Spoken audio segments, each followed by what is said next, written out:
Hello everyone, आपका स्वागत है। Now the wait is over. क्यों? क्योंकि आज हम करने वाले हैं अपना फिजिक्स का नया टॉपिक गॉस लॉ, और बहुत इंपॉर्टेंट टॉपिक है बेटा, कंपटीशन के लिए भी और बोर्ड के लिए भी। मैं हूं सक्षम, आपका फिजिक्स ट्यूटर, और आप मुझे देख रहे हैं मेरे यूट्यूब चैनल फ्रीक्वेंसी ट्यूटोरियल पर।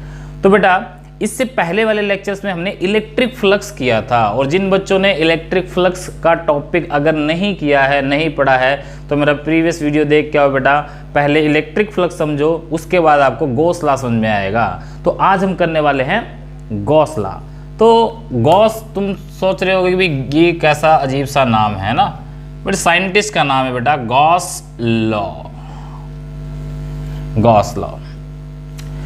तो गॉस लॉ क्या कहता है, उसको कहने से पहले, उसको समझने से पहले एक चीज हम समझेंगे कि मान लो हमारे पास एक इस तरह का स्फीयर है जिसके सेंटर पे एक चार्ज रखा है Q, प्लस Q चार्ज रखा है सेंटर पे, ठीक है। और हमने इसका टोटल इलेक्ट्रिक फ्लक्स निकालना है, और इस स्फीयर की रेडियस दे रखी है कैपिटल R, ठीक है। तो फ्लक्स तो हमने पढ़ा हुआ है, फ्लक्स कैसे निकालते हैं, फील्ड इनटू एरिया। अब वहां क्या होता था भी, एरिया फिक्स होता था, फील्ड फिक्स होता था, फील्ड इनटू एरिया किया, एंगल देखा, निकाल दिया। बट जब इस तरह का सरफेस आ जाए, तो इस तरह के सरफेसेस में हम कैसे सोल्व करते थे फ्लक्स को, तो तुम्हें याद होगा मेथड्स ऑफ इंटीग्रेशन। मतलब क्या, क्योंकि देखो हर जगह यहाँ पर एरिया वेक्टर तो अलग अलग आएगा। अगर मैं यहाँ निकालूंगा तो एरिया वेक्टर कहाँ आएगा, एरिया वेक्टर आएगा इस तरफ। अगर मैं यहाँ निकालूंगा इस पॉइंट पे तो एरिया वेक्टर इस तरफ आएगा। अगर मैं यहाँ निकालूंगा तो एरिया वेक्टर इस तरफ आएगा। तो एरिया वेक्टर की डायरेक्शन यहाँ फिक्स नहीं है, जैसे हम 3D सरफेस में करते थे, जैसे क्यूब में करते थे, क्योंकि क्यूब के 6 फेस होते थे, इसलिए 6 एरिया वेक्टर। इसके तो इनफाइनाइट है, यहां से लेके पता नहीं कितने सारे हो सकते हैं, छोटे छोटे छोटे छोटे छोटे छोटे। तो हर एक के लिए हम क्या करेंगे, फ्लक्स निकालेंगे और सबको जोड़ देंगे, या एक छोटे से का निकाल के इंटीग्रेट कर देंगे, है ना।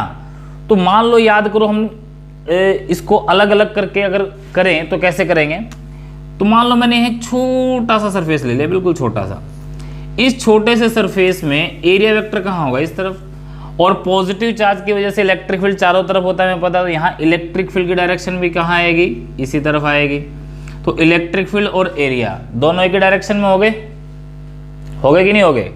अब क्योंकि यहाँ छोटा सा सरफेस लिया है, इसलिए एरिया वेक्टर भी क्या हो जाएगा, स्मॉल है। तो फ्लक्स कितना आएगा, phi is equals to E dot D A, या E D A cos theta. Dot product हटा दो तो E डी ए कॉस 0 आएगा बेटा, क्योंकि E की डायरेक्शन है। तो फाई कितना हो गया हमारे पास, E इंटू में D A, sorry E into D A. But ये किसके लिए आया, इस छोटे से सरफेस के लिए।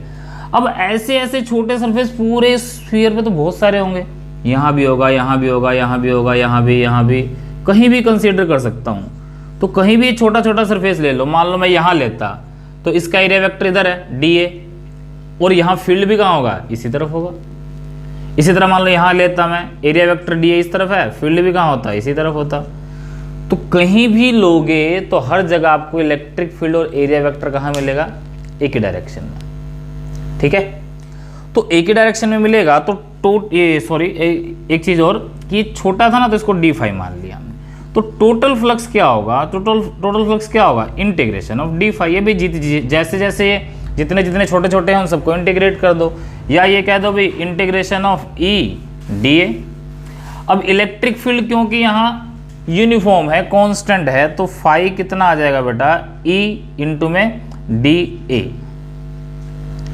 और सिंगल पॉइंट चार्ज की वजह से R डिस्टेंस पे फील्ड का फॉर्मूला आपने पहले भी पढ़ा हुआ है, क्या है, Q upon 4 pi epsilon not R square into में A।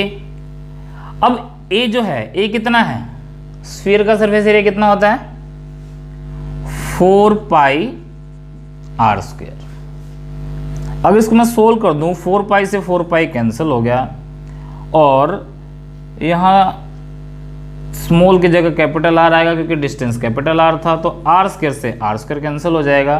तो फ्लक्स कितना है बेटा, Q upon epsilon naught what, phi is equals to Q upon epsilon naught. ये जो रिजल्ट निकल के आया यही कमाल की चीज थी। फॉर 3D सरफेस क्लोज्ड, और सरफेस भी कैसा हो तो इरेगुलर शेप, नहीं, एक रेगुलर कोई शेप होनी चाहिए उसकी। तो उसमें जो फ्लक्स निकल के आया ये है क्यू बाय एप्सिलॉन नॉट, सिर्फ चार्ज और सिर्फ परमिटिविटी और कुछ भी नहीं। और यही चीज क्या है बेटा, आपकी गॉस लॉ।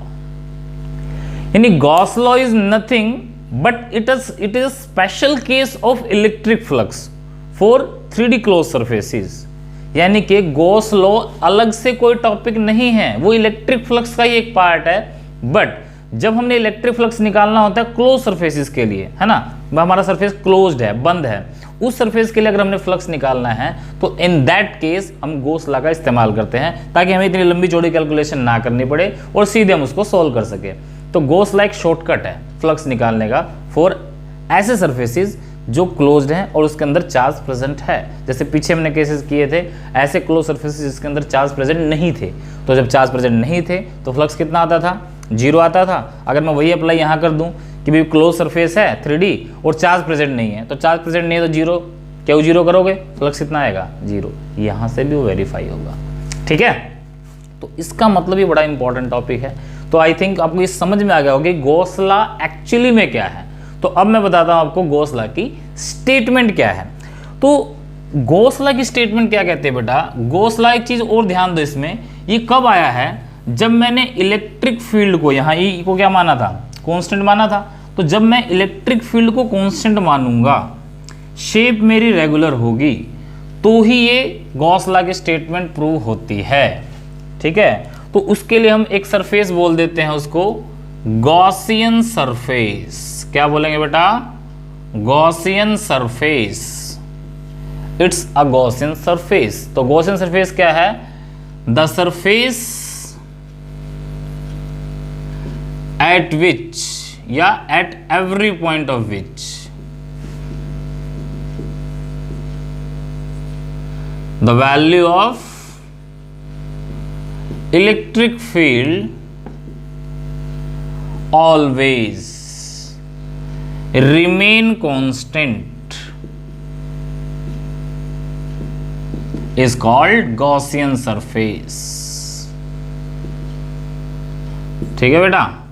यानी ऐसा सरफेस जिसके हर पॉइंट पर इलेक्ट्रिक फील्ड की वैल्यू कांस्टेंट रहनी चाहिए। जैसे मैंने स्फीयर लिया, स्फीयर के सेंटर पे चार्ज ले लिया, तो स्फीयर के आउटर सरफेस पे कहीं भी फील्ड लोगे तो आपका फील्ड कांस्टेंट मिलेगा, उसी को बोलते हैं हम गॉसियन सरफेस। और जहां गॉस लॉ अप्लाई होता है वहां गॉसियन सरफेस का होना बहुत जरूरी है। Without Gaussian surface Gauss law can not be applied. याद रखना हमेशा कि अगर आप गॉसियन सरफेस नहीं ले रहे हो तो गॉस लॉ अप्लाई नहीं कर सकते। गॉस लॉ को अप्लाई करने के लिए गॉसियन सरफेस का होना आवश्यक है, जरूरी है, नेसेसरी है। तो गॉस लॉ क्या है, जैसा कि मैंने स्टेटमेंट में भी बताया था बेटा आपको, गॉस लॉ की स्टेटमेंट क्या कहती है कि जो टोटल इलेक्ट्रिक फ्लक्स होगा, यानी according to this law total electric flux for a closed surface having charge Q is always equal to 1 by epsilon naught times total charge contained in Gaussian surface या in close surface भी कह सकते हो। मतलब क्या है, किसी close surface का टोटल फ्लक्स निकालूंगा फाई, तो कितना आएगा, क्यू बाय एप्सिलॉन नॉट आएगा, 1 by epsilon not times total charge, 1 by epsilon not times Q. तो हमें पता है फाई का फॉर्मूला पीछे देखो, अभी इससे पहले निकाला था ना, इंटीग्रेशन किया था, ई डॉट डी ए, उसका इंटीग्रेशन किया था। अब इंटीग्रेशन कहाँ किया था, क्लोज सरफेस पे किया था ना, तो एक पर्टिकुलर यहाँ स्पेशल केस आ जाएगा, यहाँ लगा देंगे क्लोज का साइन। इसका मतलब होता है इंटीग्रेशन और क्लोज सरफेस, और ये किसके बराबर हो गया, क्यू बाय एप्सिलॉन नॉट। तो ये बेटा बन गया आपकी स्टेटमेंट फॉर गॉस लॉ। यहाँ आप डी ए लिख सकते हो, यहाँ आप डी एस भी लिख सकते हो, कोई दिक्कत नहीं है। S for surface area, D A भी सरफेस एरिया के लिए ही होता है, तो आप जो चाहे इसको लिख सकते हो। स्क्रीन पोज करो, स्टेटमेंट लिख लो, ताकि हम इसको फिर आगे बढ़ा सकें, ठीक है। तो बेटा हमने गॉस लॉ में क्या पढ़ लिया, गॉस लॉ में हमने पढ़ लिया कि जो टोटल फ्लक्स होगा फाई वो होगा क्यू बाय एप्सिलॉन नॉट, ठीक है। अब गॉस लॉ में कुछ बातें ध्यान करने वाली हैं, बड़ा इंपॉर्टेंट है, वो पॉइंट्स मैं लिख रहा हूं, that is called PTR, points to remember. कुछ पॉइंट्स याद करने बेटा। एक तो जैसे मैंने पीछे ही बता दिया कि गॉसियन सरफेस लेना कंपलसरी है, अदरवाइज गॉस लॉ अप्लाई नहीं होता, ठीक है। उसके अलावा कौन कौन सी बातें हैं, तो एक आपने ध्यान रखना है हमेशा, पीछे ही बताया था मैंने कि इनकमिंग फ्लक्स हमेशा आप क्या लोगे गॉसियन सरफेस में, इनकमिंग फ्लक्स हमेशा होता है नेगेटिव, और आउटगोइंग फ्लक्स क्या होगा बेटा, आउटगोइंग फ्लक्स होगा पॉजिटिव, ठीक है। आने वाला फ्लक्स नेगेटिव और जाने वाला फ्लक्स पॉजिटिव। क्यों, क्योंकि एरिया वेक्टर इलेक्ट्रिक फील्ड के बीच में एंगल हमने पढ़ा था पीछे, इसमें अपोजिट होता है, इसमें साथ में होता है। अब एक चीज देखो, फ्लक्स हमने पढ़ लिया क्यू बाय एप्सिलॉन नॉट, यानी कि जो टोटल फ्लक्स है, अगर मान लो मैंने ये क्लोज सरफेस लिया था, इसमें चार्ज यहाँ ले लिया था क्यू, इसकी रेडियस है r, तो इस फॉर्मूले में कहीं भी ये रेडियस है नहीं है ना, तो इसका मतलब total flux in Gauss law never depend upon radius, है ना। तो टोटल फ्लक्स इज इंडिपेंडेंट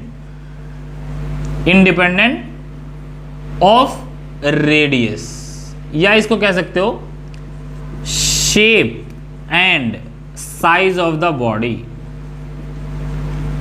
मतलब क्या है कि चार्ज क्यू था, मैंने इसको छोटा कर दिया, चार्ज अब भी क्यू है, यानी कि रेडियस r थी तो मैंने अब r/2 कर दी, तो फ्लक्स पे क्या फर्क पड़ेगा, फ्लक्स पे कोई फर्क नहीं पड़ेगा, ठीक है। इसी तरह मैंने यहां क्यूब ले लिया, क्यूब के सेंटर पे चार्ज रख दिया क्यू, जैसे यहां सेंटर पे रखा था, यहां क्यूब के सेंटर पे रख दिया चार्ज, तो फ्लक्स कितना आएगा टोटल, अब भी इतना ही आएगा, चाहे कैसी शेप हो, चाहे कितना बड़ा साइज हो, चाहे कितना छोटा साइज हो, इट नेवर मैटर्स। मैटर क्या करेगा कि चार्ज कितना है ना। तो टोटल चार्ज यानी कि total electric flux depends on कौन कौन सा वेक्टर, एक तो चार्ज पे, क्यू पे डिपेंड करेगा, and nature of the medium. ये बड़ा इंपॉर्टेंट है बेटा, ध्यान देना। नेचर ऑफ द मीडियम एक तो चार्ज पे डिपेंड करेगा, अगर मैं चार्ज को डबल करूंगा फ्लक्स डबल हो जाएगा, चार्ज को हाफ करूंगा फ्लक्स हाफ हो जाएगा, बट अगर चार्ज में कोई चेंज नहीं किया, शेप के साथ चेंज कर रहा हूं तो कोई फर्क नहीं पड़ता। दूसरा मीडियम पे डिपेंड करेगा, मीडियम पे कैसे करेगा, अगर मान लो भाई ये जैसे मीडियम था अंदर इसके वो एयर है, एयर की बजाय वाटर हो जाए, ग्लास हो जाए, कोई और मीडियम हो जाए, कोई डाइलेक्ट्रिक मीडियम हो जाए, डाइलेक्ट्रिक हमने पढ़ा है स्टार्टिंग में, तो डाइलेक्ट्रिक कांस्टेंट होती है उसकी वैल्यू, अगर वो हो जाए तो क्या फर्क पड़ेगा। तो देखो फॉर मीडियम के लिए बता रहा हूं मैं आपको, फॉर मीडियम कैसे चेंज आएगा। अगर मीडियम आएगा तो फ्लक्स का formula Q by epsilon not की जगह खाली हो जाएगा क्यू बाय एप्सिलॉन, इसको मैं फाई डैश का नाम दे रहा हूं क्योंकि फाई मैंने ये लिया था, ठीक है। तो फाई डैश अगर निकालेंगे फॉर ए मीडियम तो क्यू बाय एप्सिलॉन, अभी याद करो हमने पढ़ा था डाइलेक्ट्रिक कांस्टेंट के किसके बराबर होता था, एप्सिलॉन बाय एप्सिलॉन आर होता था कि नहीं होता था, होता था ना ये, सॉरी एप्सिलॉन नॉट, के होता था एप्सिलॉन बाय एप्सिलॉन नॉट, के को एप्सिलॉन आर भी बोलते हैं। तो यहां से अगर मैं एप्सिलॉन निकालूंगा तो क्या आएगा, के टाइम एप्सिलॉन नॉट, ये वैल्यू यहां रख दो, ये एप्सिलॉन की वैल्यू यहां रख दो, तो इसकी जगह मैं क्या लिख सकता हूं, के टाइम एप्सिलॉन नॉट। अब ये जो क्यू बाय एप्सिलॉन नॉट है ये तो फाई है, तो इसका मतलब फाई डैश कितना हो गया, फाई अपॉन में के, तो मुझे ये बताओ कि फाई डैश और फाई में से बड़ा कौन सा हुआ? क्या ये फ्लक्स घट गया या फ्लक्स बढ़ गया? जल्दी बताओ फटाफट। मन में सोच लो, फिर मैं जो आंसर बता रहा हूँ मैच करना सही है नहीं। तो क्योंकि हमने पढ़ा है जो ये के है, के की वैल्यू हमेशा ग्रेटर देन क्या होती है? 1 फॉर ए डाइलेक्ट्रिक मीडियम। अगर एयर और मेटल इनको छोड़ दें और कोई भी डाइलेक्ट्रिक मीडियम ले ले तो डाइलेक्ट्रिक मीडियम के लिए के की वैल्यू हमेशा 1 से बड़ी होगी, और किसी भी क्वांटिटी को 1 से बड़े से डिवाइड करोगे तो ये आंसर पहले से छोटा आएगा, यानी फाई डैश क्या हो गया? लेस, यानी कि इलेक्ट्रिक फ्लक्स क्या हो गया? कम। पहले भी पढ़ा था हमने फोर्स के अंदर कि अगर मीडियम चेंज करते थे तो फोर्स डिक्रीज हो जाती थी, ठीक है। इलेक्ट्रिक फील्ड में पढ़ा था, इलेक्ट्रिक फील्ड में क्या हो जाएगा? डिक्रीज हो जाएगा अगर मीडियम चेंज कर देंगे। इसी तरह फ्लक्स में भी क्या होगा? फ्लक्स भी डिक्रीज हो जाएगा अगर उसमें डाइलेक्ट्रिक मीडियम में चेंज कर देंगे। और कितना डिक्रीज होगा? जितना उसके डाइलेक्ट्रिक कांस्टेंट की वैल्यू होगी उतना ही डिक्रीज हो जाएगा। कोई दिक्कत इसमें नहीं होनी चाहिए। इसको पोज करो, नोट कर लो, क्योंकि बहुत इंपॉर्टेंट टॉपिक है बेटा, ठीक है। इसके बाद आगे बढ़ते हैं। तो बेटा ये बातें हमने नोट कर ली। उसके बाद हम देखते हैं एक चीज और आता है कि जो इलेक्ट्रिक फ्लक्स है, ये सब बातें मैं घोषला के लिए कर रहा हूं। Electric flux is independent of charge present outside close surface. ये सरफेस है, इसके बाहर अगर मैंने चार्ज रख दिया मान लो 3Q, इस सरफेस के बाहर अगर मैंने चार्ज रखा 3Q, तो फ्लक्स पे क्या फर्क पड़ेगा? कोई फर्क नहीं पड़ेगा, ठीक है। फ्लक्स पे फर्क सिर्फ और सिर्फ तभी पड़ता है अगर चार्ज अंदर चेंज हो रहा हो क्लोज सरफेस के। अगर बाहर चेंज है तो बाहर से में कोई मतलब नहीं है। और उसका कारण क्या होता है? क्योंकि बाहर वाले चार्ज से जो फ्लक्स आएगा उतना ही चला जाएगा, यानी कि इनकमिंग और आउटगोइंग बिल्कुल बराबर होंगे, वो कैंसिल हो जाएंगे। इसलिए बाहर के चार्ज का कोई इफेक्ट नहीं पड़ता है टोटल इलेक्ट्रिक फ्लक्स के ऊपर। ध्यान में आएगी बात? तो ये भी बड़ी इंपॉर्टेंट बात थी, इसको आपने हमेशा ध्यान रखना है। और इससे आगे बढ़ते हैं। अब कई बार हमें कुछ शेप दे देते हैं और पूछ लेंगे टोटल इलेक्ट्रिक फ्लक्स कितना है ये बताओ। जैसे मान लो मुझे एक क्यूब दे दिया, ठीक है, ये क्यूब ले लिया हमने और इस क्यूब के सेंटर पे चार्ज रख दिया Q, तो जो टोटल फ्लक्स होगा थ्रो क्यूब वो होगा Q बाय एप्सिलॉन नॉट। अभी पढ़ा ही है, तो इसमें नया क्या है? नया ये है कि अगर ये पूछ ले फ्लक्स थ्रो ईच फेस, ये तो फ्लक्स क्यूब का होगा, एक फेस का बताओ कितना होगा? तो कितने फेस हैं? 6 टोटल था ये, एक के बाटे कितना आया? Q बाय 6, ठीक है। इसी तरह से मान लो क्यूब दे रखा है और क्यूब के किसी भी एक फेस के सेंटर पे चार्ज रखा है Q, किसी भी एक फेस के, यानी कि 6 फेस है, 6 फेस में से किसी भी एक फेस के सेंटर पे रखा है, तो जो टोटल फ्लक्स होगा यहां पे क्यूब का वो होगा Q बाय 2 एप्सिलॉन नॉट। ये सोल्ड वैल्यूज है बेटा, याद रखनी है आपने। इसी तरह हमारे पास क्यूब दे रखा है और क्यूब के कोने पे, ये कॉर्नर है ना, कॉर्नर, यहां पे चार्ज रख दिया, तो जो टोटल फ्लक्स होगा क्यूब का, क्योंकि कोने कितने होते हैं? 8 है ना, 4 ये 4 नीचे, तो Q बाय 8 एप्सिलॉन नॉट। ये तो टोटल फ्लक्स आएगा आपका किसका? क्यूब का। और फ्लक्स फॉर ईच फेस, किसी भी एक फेस के लिए पूछ ले तो ध्यान से देखो इस कोने से कितने फेस जुड़े हुए हैं? 1 2 3 जुड़े हुए ना। टोटल ये था 1/3 और कर दो, यानी कि Q बाय 24 एप्सिलॉन नॉट। कई बार ये क्वेश्चन सीधे पूछे जाते हैं, सीधे वैल्यू रखी हुई है, चार्ज यहाँ प्रेजेंट है कितना फ्लक्स होगा, चार्ज यहाँ प्रेजेंट है कितना फ्लक्स होगा, तो आपने सीधा याद कर लेना बेटा इसको, ठीक है। बड़ा इंपॉर्टेंट है, इसको भी पॉज करके आप नोट कर लीजिए। इसी तरह अगर मान लो कई बार कहते हैं कि स्क्वायर है ना, स्क्वायर के सेंटर पे चार्ज रख दिया क्यू, स्क्वायर के सेंटर पे चार्ज रख दिया क्यू, और ये पूछ लिया कि टोटल फ्लक्स बताओ ईच साइड से, यानी कि फ्लक्स थ्रो ईच साइड, तो फ्लक्स थ्रो ईच साइड क्या होगा, Q/4ε0। सिंपल है, क्योंकि 4 साइड होती हैं तो फ्लक्स कितना हो जाएगा, Q/4ε0।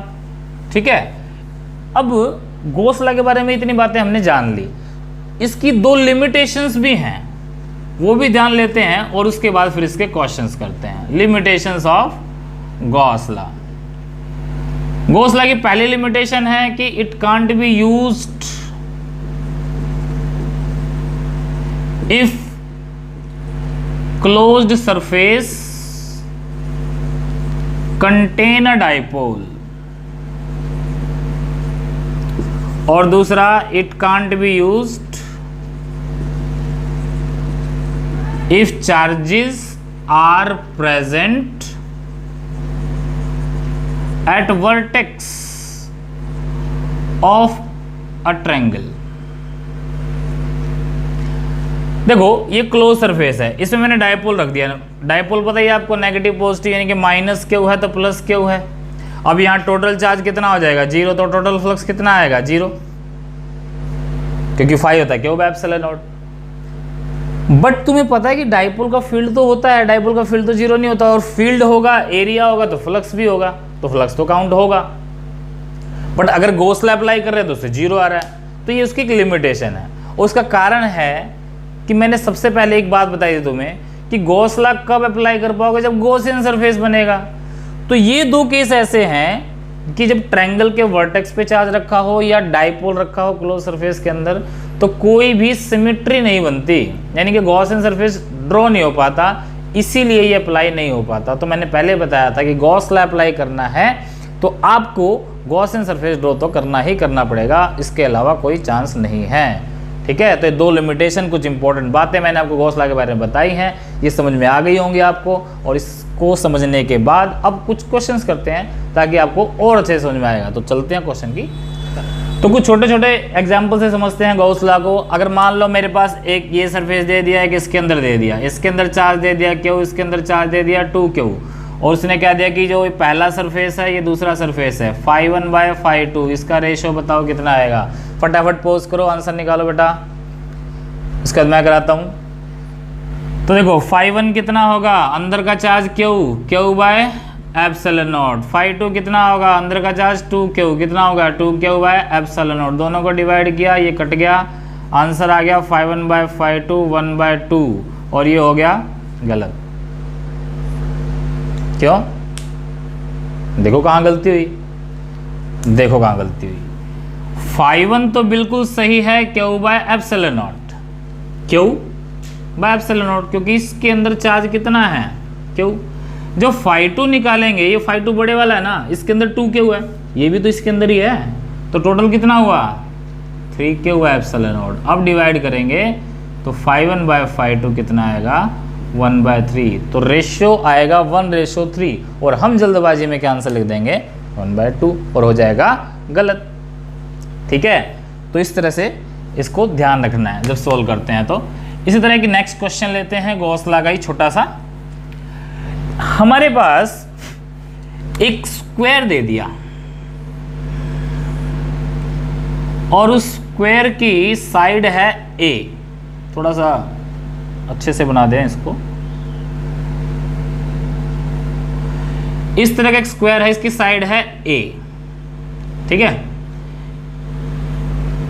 चलो A नहीं, वैल्यू दे देते तुम्हें, 10 सेंटीमीटर इसकी साइड है, 10 सेंटीमीटर, और इसके सेंटर से एट ए हाइट 5 सेंटीमीटर हमने एक चार्ज रख दिया भाई Q। तो ये बताओ कि इस स्क्वायर से कितना इलेक्ट्रिक फ्लक्स होगा और इस स्क्वायर की साइड से कितना होगा। तो पहले बताना हमने स्क्वायर से कितना होगा, ठीक है। तो स्क्वायर से कितना होगा कैलकुलेट करो, पॉज करो, सॉल्व करो, और उसके बाद मेरा चेक करो, ठीक है। फिर अपना आंसर मैच करना। तो करते हैं इसको सोल्व। अब देखो गॉस लॉ अप्लाई करेंगे तो आपने कहा था सर क्लोज सरफेस होना चाहिए, यहाँ तो क्लोज सरफेस है ही नहीं, तो चार्ज है, चार्ज 5 सेंटीमीटर दूर, तो फील्ड की वैल्यू निकाल लेंगे k3/r², इसका एरिया से मल्टीप्लाई कर देंगे, आंसर आ जाएगा, सही आ जाएगा, कोई दिक्कत नहीं है। बट हमने फास्ट सोल्व करना है। कैसे सोल्व करना है? तो हमने क्या किया, हमने भाई एक क्यूब कंसीडर किया, उस क्यूब की साइड है 10 सेंटीमीटर, इस क्यूब की साइड कितनी है 10 सेंटीमीटर, और आपको अच्छे से पता है कि क्यूब में 6 फेस होते हैं और 6 के 6 स्क्वायर होते हैं। तो मैंने मान लिया कि ये जो स्क्वायर गिवन था वो इसका ये बेस है ना नीचे वाला ये है, और इससे 5 सेंटीमीटर ऊपर चार्ज रखा है क्यू, यानी कि 5 सेंटीमीटर ऊपर जाओगे, ये टोटल 10 है, 5 सेंटीमीटर सेंटर हो गया, यानी कि क्यूब के सेंटर में आ गया, तो टोटल फ्लक्स कितना हो गया Q/ε0। मुझे एक स्क्वायर का चाहिए, एक फेस का चाहिए, तो कितना आएगा वो Q/6ε0। बस हो गया सॉल्व। Q रखो, 6 रखो, ε0 की वैल्यू रखो, सॉल्व हो जाएगा, साइड की जरूरत ही नहीं पड़नी, ठीक है। और टोटल आने के बाद 1/4 कर देना, साइड्स का आ जाएगा। क्लियर होगी बात? ठीक है, बड़ा इजी न्यूमेरिकल था ये भी, नोट कर लो इसको पॉज करके। तो एक और एग्जांपल लेते हैं बेटा, और अब जो एग्जांपल मैं लेने जा रहा हूँ वो कंपटीशन में आया हुआ है, ये जेईई मेन का क्वेश्चन है। क्वेश्चन क्या है कि हमारे पास एक रिंग है, रिंग के साथ साथ हमारे पास एक स्फीयर भी है, और स्फीयर का जो सेंटर है और रिंग का जो सेंटर है, इनके आपस में, यानी कि इस रिंग का सेंटर है ये O, वहाँ से तो स्फीयर का ये पोर्शन पास हो रहा है, और रिंग का सेंटर है ये, सॉरी स्फीयर का सेंटर है ये O', उससे रिंग पास हो रही है, यानी कि ये रिंग है, ये स्फीयर है, और आपको ये दे रखा कि ring is uniformly charged, uniformly charged है, और इसका टोटल चार्ज है Q। ये रिंग यूनिफॉर्मली चार्ज्ड है, इसका टोटल चार्ज है Q। ये स्फीयर है, ठीक है, इस स्फीयर के अंदर कोई चार्ज प्रेजेंट नहीं था, बस इस स्फीयर दे रखा है, ठीक है। अब हमने ये बताना है कि इस स्फीयर से टोटल फ्लक्स कितना होगा, टोटल इलेक्ट्रिक फ्लक्स कितना होगा, बताओ। स्क्रीन पॉज करो और इसको सॉल्व करो, और उसके बाद मैच करना आके कि आपका आंसर ठीक है या नहीं। मैं करवाता हूँ। देखो गॉस लॉ में हमने क्या पढ़ा था, याद करो कि हमें जहाँ से निकालना है उसके अंदर का चार्ज देखना। अब ये देखो, ये स्फीयर से निकालना है, तो स्फीयर के अंदर चार्ज तो दे नहीं रखा था, बट रिंग का यहाँ से लेके, देखो ये वाला, यहाँ से लेके इस हिस्से से लेके और इस हिस्से तक, यानी कि ये जो सारा पोर्शन है इस पे तो चार्ज प्रेजेंट है। तो अगर हमें ये पता लग जाए कि यहाँ से लेके यहाँ तक ये चार्ज कितना है, तो हम निकाल देंगे फ्लक्स, क्या दिक्कत है, Q/ε0, सिंपल। बट ये चार्ज कैसे पता लगे, हमें ये तो पता है कि टोटल चार्ज Q है, हमें ये नहीं पता कि ये कितना है, ये कितना हिस्सा है ये। इसको थोड़ा सा ध्यान से अगर देखोगे तो अगर मैं यहाँ से जोड़ दूँ, सेंटर हो गया ये रिंग का सरफेस हो गया, तो यहाँ से यहाँ तक की रिंग की रेडियस हो गई R, हो गई नहीं, और स्फीयर की भी रेडियस कितनी होगी, R ही होगी, क्योंकि इसका सेंटर और ये स्फीयर का पेरिफेरी, ठीक है। तो ये R हो गया, ये पॉइंट है। अगर मैं यहाँ से ये ड्रॉ करता हूँ और ये भी ड्रॉ करता हूँ, इसके सेंटर से ये भी सर्कमफ्रेंस है, ये भी रेडियस R होगी, ये भी रेडियस R होगी, तो कुल मिला के आपका ये ट्रायंगल बन गया ना। और ये ट्रायंगल कैसा बना, इक्विलेटरल ट्रायंगल बन गया, और इक्विलेटरल ट्रायंगल में ये एंगल 60, ये 60, ये 60। सेम वे में अगर मैं यहां ड्रॉ कर दूं, इधर देखो, इधर और इधर, ये भी 60, ये भी 60, ये भी 60, क्यों, क्योंकि ये भी R, ये भी R, ये भी R। तो कुल मिला के अगर आप ये वाला एंगल देखोगे, ये मान लो मैंने पॉइंट रखा A और ये B रखा, तो A O B, ये 60 और 60 टोटल कितना हो गया 120 डिग्री। ये जो मैंने थोड़ा सा ये छोड़ा है, नेग्लिजिबल है, तो इसको थोड़ा सा अगर समझेंगे कि 120 डिग्री बना भाई, ये 120 डिग्री, ये सरकमफ्रेंस ये वाली जो है, इसको बाहर निकाल लूँ ऐसे, ये A था, ये B था, और ये जो O पर एंगल बना रहा है ये 120 डिग्री है। तो ये आर्क बाहर आ गई एक आपकी, ये आर्क 120 डिग्री का एंगल बना रही है, टोटल होता है 360, तो 120 360 का कितना है 1/3 है ना, तो इसका मतलब ये लेंथ भी कितनी होगी 1/3, यानी कि 1/3 part of ring is present in sphere. तो 1/3 पार्ट प्रेजेंट है, चार्ज यूनिफॉर्मली डिस्ट्रीब्यूटेड है, यानी कि हर यूनिट पे, यानी कि यूनिट लेंथ पे चार्ज बिल्कुल बराबर है। तो टोटल चार्ज था क्यू, तो 1/3 पे कितना हो जाएगा, तो total charge in side sphere Q dash कितना हो जाएगा, क्यू का 1/3, तो फ्लक्स कितना हो जाएगा Q dash by epsilon not, Q dash कितना है Q/3, तो Q/3 epsilon not is the right answer. ठीक है, तो ये क्वेश्चन था, बड़ा बहुत अच्छा क्वेश्चन था, तो इसको आप पॉज करके नोट कर लेना और इसके और न्यूमेरिकल ट्राई करना। ठीक है, फिर हम इसके आगे नेक्स्ट लेक्चर में मिलेंगे जब गॉस लॉ की एप्लीकेशन करेंगे। बहुत अच्छी अच्छी एप्लीकेशन है और बहुत इंपॉर्टेंट है, पेपर में भी आती हैं, कंपटीशन में पूछी जाती हैं, तो उसको हम करेंगे नेक्स्ट लेक्चर के अंदर। तब तक के लिए आप इसको नोट कीजिए, नए हैं तो सब्सक्राइब करना ना भूलें, पुराने हैं तो लाइक का बटन जरूर दबाएं और शेयर करना भी ना भूलें। ठीक है, और अगर आपको किसी भी तरह की क्यूरी है तो कमेंट सेक्शन में जरूर डालें। ठीक है बेटा, तो नेक्स्ट लेक्चर में मिलते हैं गॉस लॉ की एप्लीकेशन में। Till then do the physics, bye bye.